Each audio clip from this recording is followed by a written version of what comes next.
15 gusht. Në 15 gusht, ne kremtojmë fjetjen e Ylinces Mari, pra vdekjen, dhe është çudi tepër e madhe, sepse ne kremtojmë me gëzim të madh, me ngazëllim të madh dhe me shpresë të madhe. Pra, nuk është një fest zije, një fest vajtimi. Sepse fjetja, vdekja për ne të krishterët nuk është humbje, nuk është fund, nuk është mbarim, por është një kalim nga jeta toksore në jetën qiellore. Dhe prandaj dhe troparet që ne i psalim në këtë festë të madhe të Ylinces nuk bëjmë fjalë për vdekjen, por bëjmë fjalë për lartësimin e Ylinces Mari nga toka në qiell.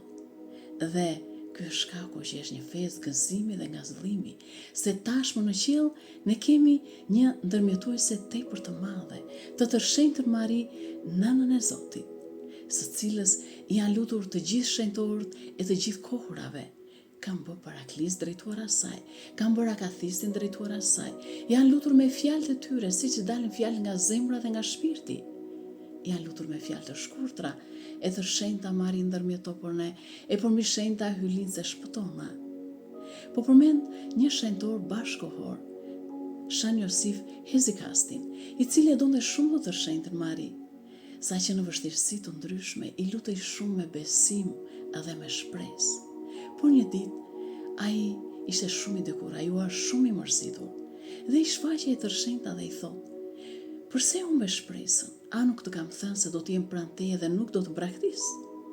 Këto fjalë të tërshenjta na i thotë të gjithë ne njerëzve sot: je në vështirësi, po kalon një periudhë që nuk je mirë nga ana ekonomike, nga ana shëndetësore, je i dëshpëruar. Mos ke frikë, na thotë e tërshenjta, unë nuk do të braktis, unë do t'jem me ty. Madje tërshenjta ju shfaq Shan Josif Hezikastit dhe i shfaqi edhe ditën e largimit të tij nga ky jetë. Dhe mori pra ditën e fjetës të saj në 15 gusht në të vitit 1959, Shan Josif Hezikasti ikën nga kjo jetë.